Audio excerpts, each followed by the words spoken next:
భూర్భువః స్వః తత్సవితుర్వరేణ్యం భర్గో దేవస్య ధీమహి ధియో యో నః ప్రచోదయాత్. ఓం అసతో మా సద్గమయ తమసో మా జ్యోతిర్గమయ మృత్యోర్మా అమృతం గమయ. ఓం సహనావతు సహనౌ భునక్తు సహ వీర్యం కరవావహై తేజస్వినావధీతమస్తు మా విద్విషావహై. ఓం శాంతి శాంతి శాంతి. నమస్తే అమ్మ, అందరికి నమస్తే. అందరికీ నమస్తే. మనం వేదాంత దర్శనములో చతుర్థ పాదములో ఈ ప్రకృతి తత్వాన్ని సూక్ష్మంగా తెలుసుకునే ప్రయత్నం చేస్తూ ఉన్నాం. అయితే వాతావరణం కొంచెం విభిన్నంగా ఉంది. కరెంట్ ఎప్పుడు పోతే అప్పుడు క్లాస్ని అర్థం చేసుకొని ఎవరైతే ఉపన్యాసానికి ప్రిపేర్ అయ్యారో మీరు కంటిన్యూ చేసుకోండి. నేను ఎంత వీలవుతే అంత ఉంటాను, విద్యుత్ విఘ్నం కలిగినంత వరకు. అయితే ఈ ఋషుల యొక్క ఆలోచన విధానాన్ని గనక మనం గమనిస్తే, వారు ఆత్మతత్వాన్ని, పరమాత్మతత్వాన్ని, ప్రకృతి తత్వాన్ని చాలా లోతుగా అధ్యయనం చేస్తారు. అంటే ఏది ముందు పుట్టింది, ఏది తర్వాత జనింపబడింది, కార్యం ఏంటి, కారణం ఏంటి, దీని వెనుక ఉన్న లక్ష్యం ఏంటి, ఇందులో చైతన్య స్వరూపుడైన జీవుడు వీటిని ఎలా ఉపయోగించుకోవాలి అనే ఆలోచన విధానాన్ని ఋషులు మనకు దర్శింపజేస్తారు.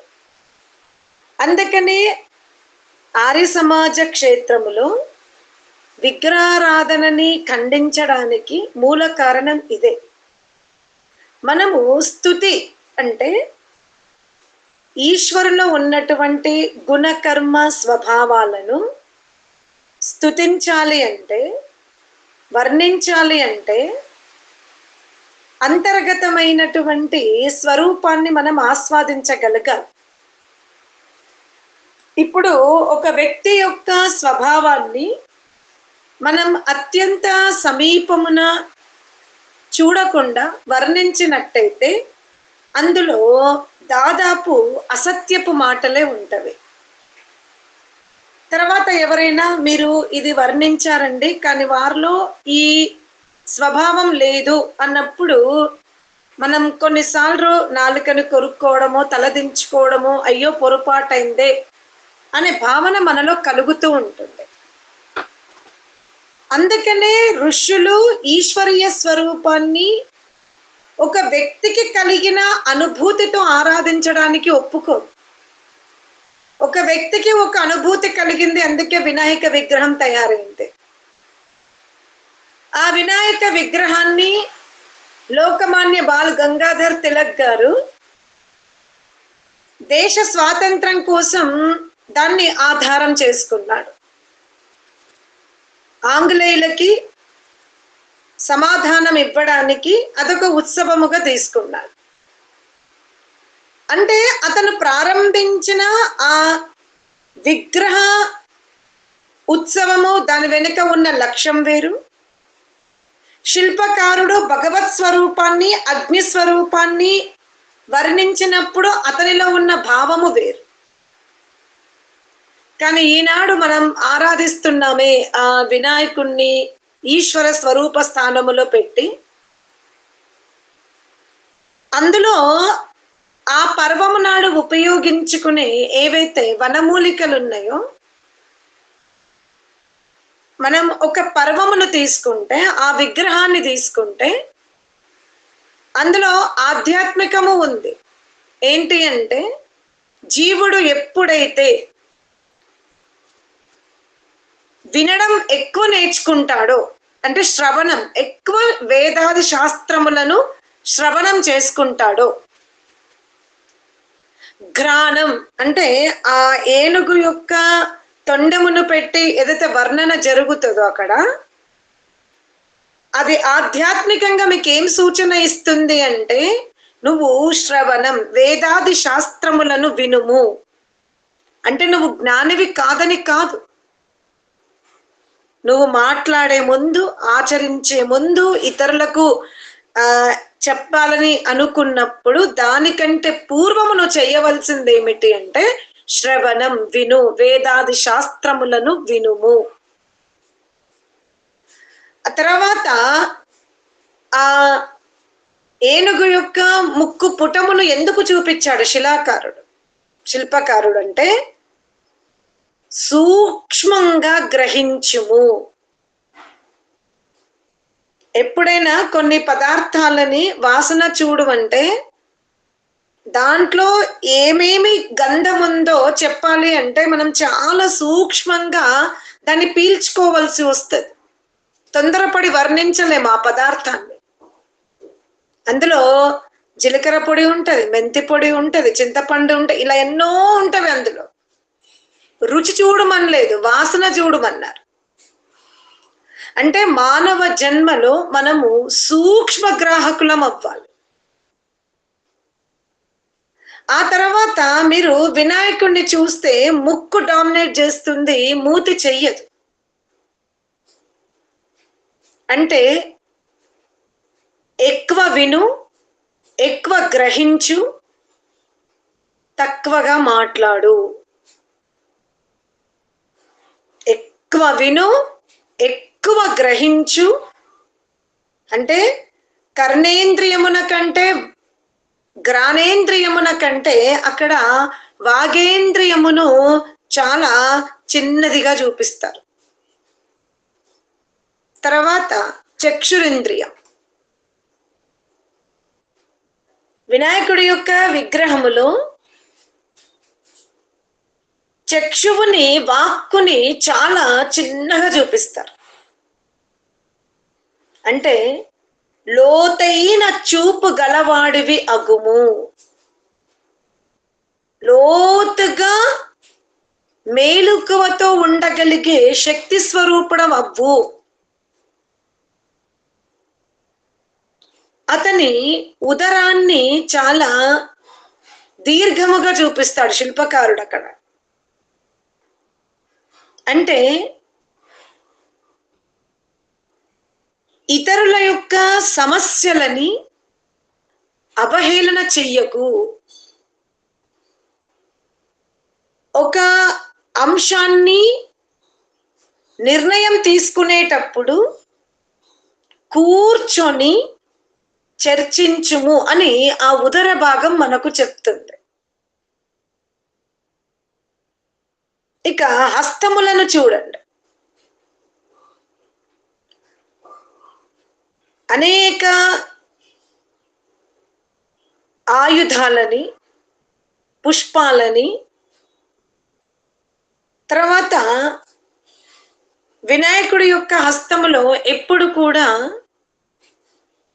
ఒక మోదకమునే చూపిస్తారు. ఆ మోదకమును కొన్నిసార్లు త్రికోణంగా చూపిస్తారు, కొన్నిసార్లు గుండ్రంగా చూపిస్తారు. ఒక చోట మనం మోదకాన్ని త్రికోణముగా చూస్తాము, కొన్ని చోట్ల గుండ్రంగా చూస్తాం. దాని వెనుక ఉన్న కూడా అర్థాలు వేరుగా ఉన్నవి. త్రికోణము అంటే ఈ సృష్టి త్రివిధ పదార్థాలతో రచింపబడి ఉంది. అటులనే నీ శరీరము త్రివిధములతో కూడుకొని ఉంది. త్రివిధములు అంటే అధమ, మధ్యమ, ఉత్తమ స్వభావముతో ఇమిడి ఉంది. అధమ, ఉత్తమ, మధ్యమ గుణాలతో ఈ దేహములో నువ్వు ఉన్నావు. అధమ, మధ్యమ, ఉత్తమ కర్మలతో ఈ దేహములో నువ్వు ఉన్నావు. మరి గుండ్రంగా ఎందుకు చూపించారు అంటే ఒక వస్తువు తొందరగా వేగంగా ముందుకు జరగాలి అంటే, చాలా ముందుకు వెళ్ళిపోవాలి అంటే అది చతురస్రాకారంలో ఉండకూడదు. వాయువు బంధిస్తుంది. ఒక సూక్ష్మమైన వాయువుని మనం ఢీ కొట్టాలి అంటే బంతి గుండ్రంగా ఉంటది. అప్పుడు అది చాలా శక్తిగా ముందుకెళ్ళగలుగుతుంది. అందుకనే మీరు పూర్ణ జ్ఞానులవుతే, మీరు పూర్ణ సందేహరహిత సత్య జ్ఞానాన్ని గ్రహించగలిగితే విజయం తప్పదు అంటున్నారు. అంటే శిల్పకారుడు తన ప్రజలకు ఈ విధంగా జీవించుమని శిల్పారూపంలో చెప్పాడు. లోకమాన్య బాల గంగాధర్ తిలక్ దాన్ని ఉత్సవముగా అనువదించారు, అంటే అమలుపరిచారు. కానీ నేడు మనమందరము ఆ రెండు ఉద్దేశాలని వదిలిపెట్టాం. అటు దేశ ఐక్యత కోసము ఆ ఉత్సవాన్ని తీసుకోవట్లేదు. ఎందుకమ్మా అపార్ట్మెంట్స్లల్లో చక్కగా వినాయకుడిని పెట్టి ప్రతిరోజు మనం ఆరతిస్తాము, ప్రసాదాలు ఇస్తున్నాము, మంచిగా ఆ 9 రోజులు మేమంతా కలిసి ఉంటాము, ఇది ఐక్యత కాదా అని మీరు అనొచ్చు నన్ను. కానీ మీరు ప్రశ్నించుకోండి, అక్కడ ఐక్యత కంటే ఎక్కువ అసూయ, రాగము, ద్వేషము, స్వార్థమే కనబడుతుంది. మొట్టమొదటిగా రాగంని మీరు చూసుకోండి. ఎప్పుడు ఇవ మాటనే చెల్లించుకుంటది, ముందుకుంటది అని ఒకరి భావన అయితే, ఇంకొకరు వారు ధరించినటువంటి వేషధారణ మీద, ఇంకొకరు ఎవరు ఎవరితో ఎక్కువగా దగ్గరగా ఉంటున్నారో వాళ్ళని ఎలా విడదీసి మళ్ళీ మన యూనిటీని పెంచుకోవాలి. ఇలానే ప్రతి చోట మనం గమనిస్తే రాగద్వేషాలు, అసూయనే ఉంటుంది. ధనము కూడా చాలా వ్యర్థం చేస్తాం. వాతావరణ కాలుష్యాన్ని మనము పెంచుతున్నాం. నిజంగా వినాయకుడి పర్వమున ఉపయోగించుకునే ఏవైతే వనమూలికలు ఉన్నాయో, ఈ వర్షాభావం అంటే వేసవి నుండి మనం వర్షాకాలముకి వచ్చినప్పుడు నీరు కొత్తగా ఉంటుంది, సూర్యుడు మధ్య మధ్యలో మేఘాలతో కమ్ముకోబడతాడు. అలా ఎన్నో వ్యాధులకు ఆ వాతావరణం అనుకూలంగా ఉంటుంది. అందుకనే ఆయుర్వేదము అంటే భోజన రూపములో, నీటి రూపములో మనము ఆ ఆయుర్వేద వనమూలికలను సేవించి రోగ నిరోధక శక్తిని పెంచుకుంటున్నాం, వ్యాప్తి కాకుండా ఉండడానికి. ఈ 3 ఉద్దేశాన్ని మనం పక్కన పెట్టి నృత్యము, రాగద్వేషాలు, అసూయ భావనని మనం వృద్ధి చేసుకుంటున్నాం.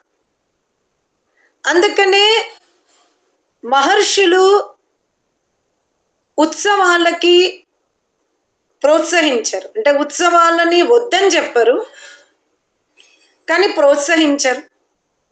ఆ ఉత్సవాలలో ధనమును వ్యయము చెయ్యరు, సమయాన్ని కూడా వ్యయం చెయ్యరు. వాళ్ళు వివాహాలు చేసుకున్నా చేసుకోకపోయినా వాళ్ళు ఈ మానవ దేహాన్ని మాత్రం ఆత్మ కళ్యాణానికే ఉపయోగించుకుంటారు. ఋషులు, మునులు, తపస్సులు, యోగులు చేస్తున్నదంతా కూడా ఆత్మ కళ్యాణమే. వారు ఆ కళ్యాణ మార్గమును ఎన్నుకున్నప్పుడు అనేక విఘ్నాలను వాళ్ళు ఎదుర్కొంటారు, అనుభవిస్తారు, కానీ చెలించరు. కారణం లక్ష్యం ఉంది. మనము ఈ మానవ జన్మని భౌతికంగా ఎన్నుకుంటాం. నాకు పుత్ర పౌత్రాదుల ప్రపౌత్రాదుల సుఖము లభించాలి. ఆత్మ కళ్యాణం గౌనంగా కూడా ఉండదు, ప్రధానంగా పక్కన పెట్టండి.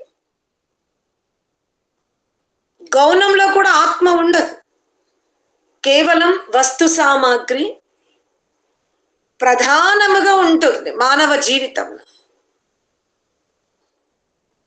అందుకనే ఆ వస్తు సామాగ్రిలో కొరత కనబడుతున్నప్పుడు ఆత్మ తనని తాను నిరాశపరుచుకుంటుంది. ఋషులు అటులా కాదు, వాళ్ళ అభిప్రాయాలని వాళ్ళ లక్ష్యాన్ని చాలా లోతుగా చూస్తారు.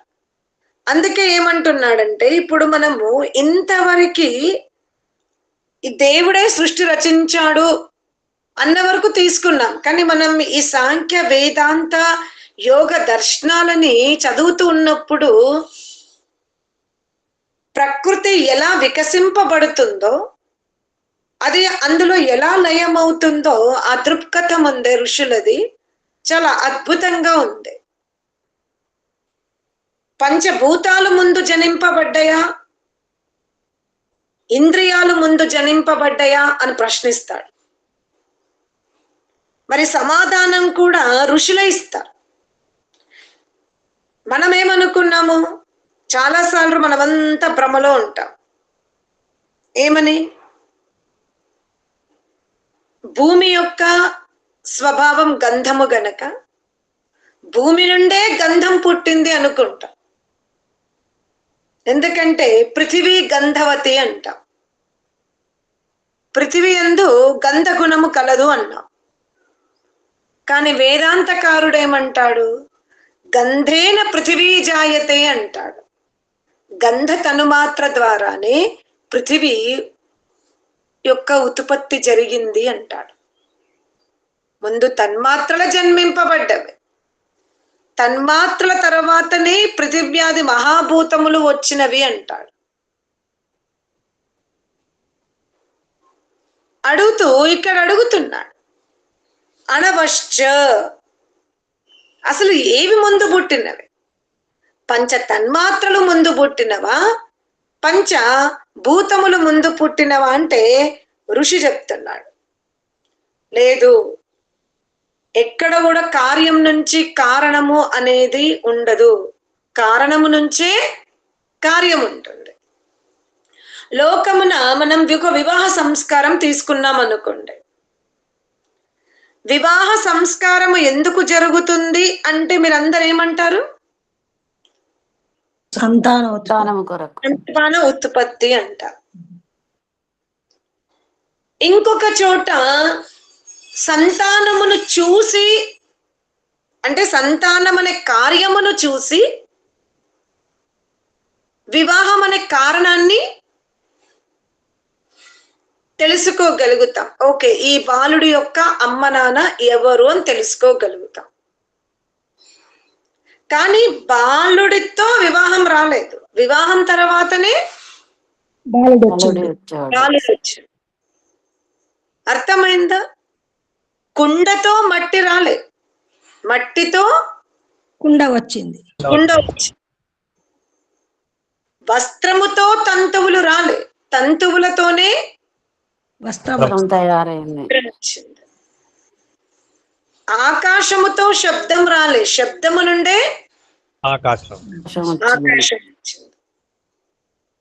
అగ్ని నుండి రూపము రాలే, రూపము నుండే అగ్ని వచ్చింది. జలము నుండి రసము రాలేదు, రసము నుండే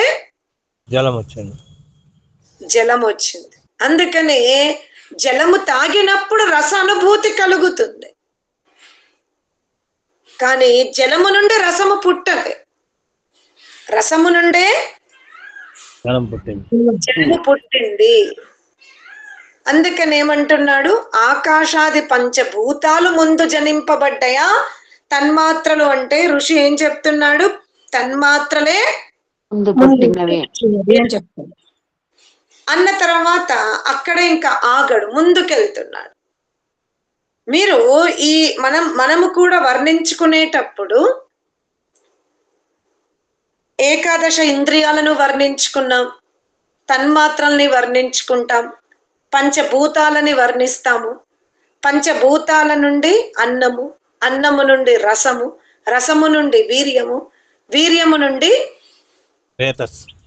రేతస్సు, రేతస్సు నుండి శుక్ర, రేతస్సు నుండి కృష్ణ రేతస్సు నుండి ఈ స్త్రీలింగ పుల్లింగ శరీరాలను తెలుసుకుంటాం. కానీ ఈ దేహములో కేవలము ఏకాదశ ఇంద్రియాలు, పంచభూతాలతో ఏర్పడిన దేహము మాత్రమే ఉందా? ఇంకేమైనా మీ దేహమున ఉందా? వర్తమానమున మీ దేహమున ఏమేమి ఉన్నాయి ఎవరు చెప్పగలుగుతారు?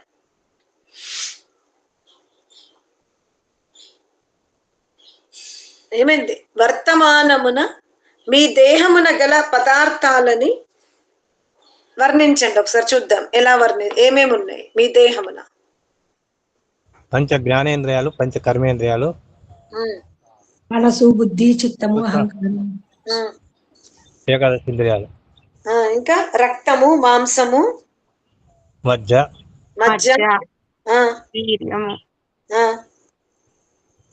ఇంకేమున్నాయి మీ దేహమున? అస్థి, ఎముకలు, ఎముకలు, ఇంకా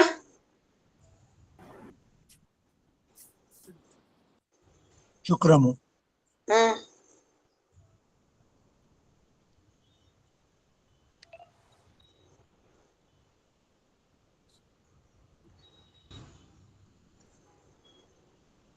సూక్ష్మ శరీరము, స్థూల శరీరము, కారణ శరీరము, ఇంకా జీవాత్మ, ఇంకా పరమాత్మ కూడా,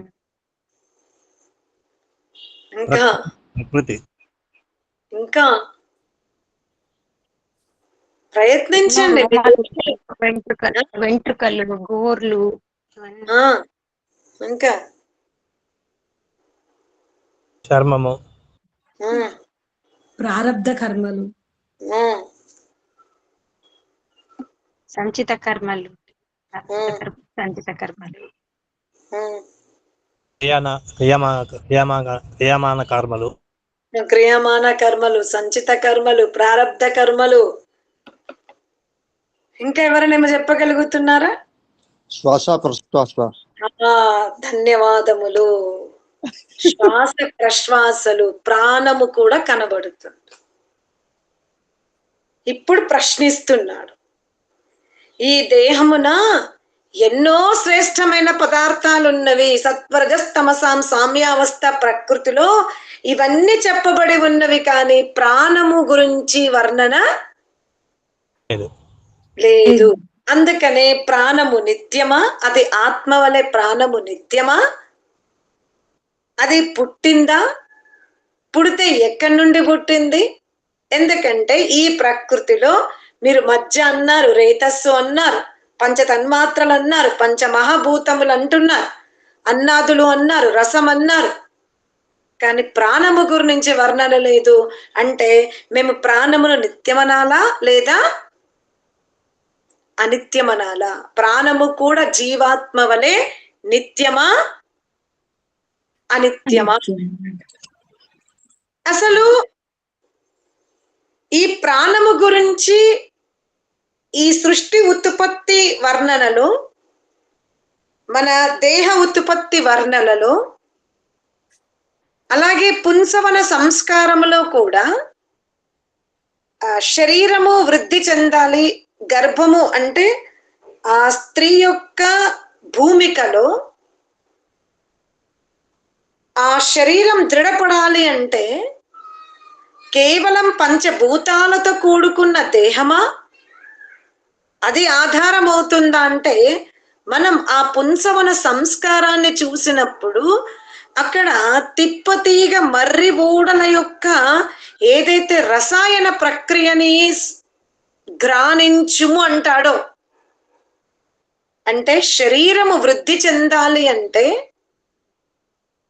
ఆహారము జలముతో పాటు అత్యధిక పాత్ర పోషిస్తుంది ఏది అంటే ప్రాణమే, అంటే ప్రాణవాయువే.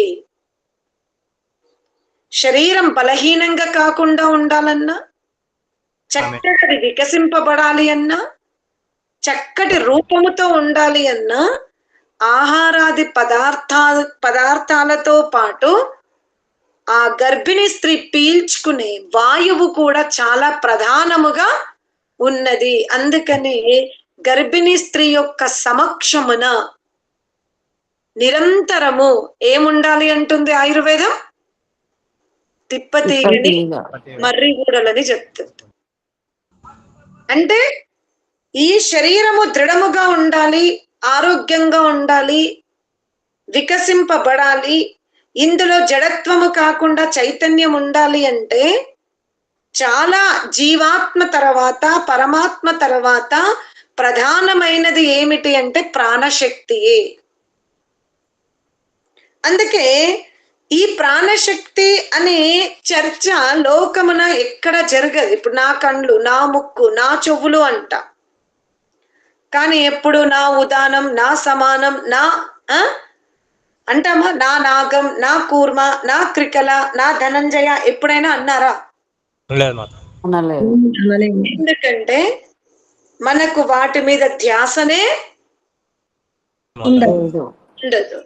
అందుకనే నాగ, కూర్మ, క్రికల, దేవదత్త, ధనంజయ, ప్రాణ, అపాన, ఉదాన, వ్యాన, సమాన వాయువుల మీద మనకు అధికారం రావాలి అంటే మనం విగ్రహారాధన నుంచి అంతర్గత ప్రాణశక్తి మీద స్తుతికి వెళ్ళగలిగితే అప్పుడు మనకి ఆ పంచ ప్రాణాలు, పంచ ఉప ప్రాణాల శక్తి మనకు అర్థమవుతుంది. అందుకే ఋషి ఏమంటున్నాడు అంటే ఈ దేహమున సర్వము శ్రేష్టమే, మలమూత్ర స్థానములు కూడా శ్రేష్టమే. మీరు తిన్న ఆహారము గనక విసర్జన లేకపోతే దుఃఖమే. ఈ దేహమున ఏది కూడా సామాన్యమైనది కాదు, అన్ని శ్రేష్టముగా ఉన్నవి. కానీ ఆ శ్రేష్టములో మనమందరము ఒక దైవీ శక్తిని మర్చిపోతున్నాము. ఆ దైవీ శక్తి ఏమిటి అంటే ప్రాణమే. అర్థమైందా? అందుకే ఇక్కడ మళ్ళీ ప్రశ్నిస్తున్నాడు, ఈ ప్రాణము అనేది మీరు పంచభూతాలలో ఏ పదార్థము నుండి పుట్టిందో మాకు స్పష్టత ఇవ్వలేదు కాబట్టి కనీసం ఈ ప్రాణమైన, ఎందుకంటే ఆత్మ స్వయం సత్తాత్మక శక్తి అంటున్నారు, ఈ కార్యరూప జగత్తంతా ప్రకృతి అంటున్నారు. అందుకే వాళ్ళు ఏమన్నారు? ప్రాణము. ప్రాణము యొక్క వర్ణన మాకెక్కడ కనబడడం లేదు కాబట్టి ఈ ప్రాణమన్న కనీసం ఈశ్వరునితో పుట్టిందా అని అడుగుతున్నాడు. అర్థమైందా? దానికి చెప్తున్నాడు ఈ ప్రాణమునకు స్వరూపం ఎవరిస్తున్నారు అంటే ప్రాణమునకు స్వరూపము వాయువే ఇస్తుంది. కాబట్టి వాయువులోని భాగమే ప్రాణం. అర్థమైందా?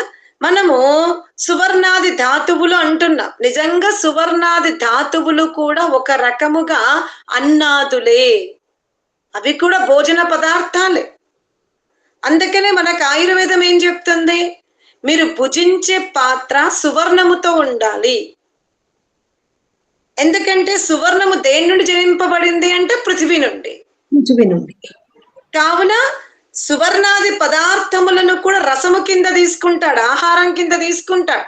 అందుకే జాతకర్మ సంస్కారమున శిశువునకు సువర్ణ శలాకతో ఓంకారము రాయుట జరుగుతూ ఉంది. ఈ లోతైన అధ్యయనం మానవుడు నిరంతరము చెయ్యగలిగితే అప్పుడు వేదము స్వయముగా రక్షింపబడుతుంది.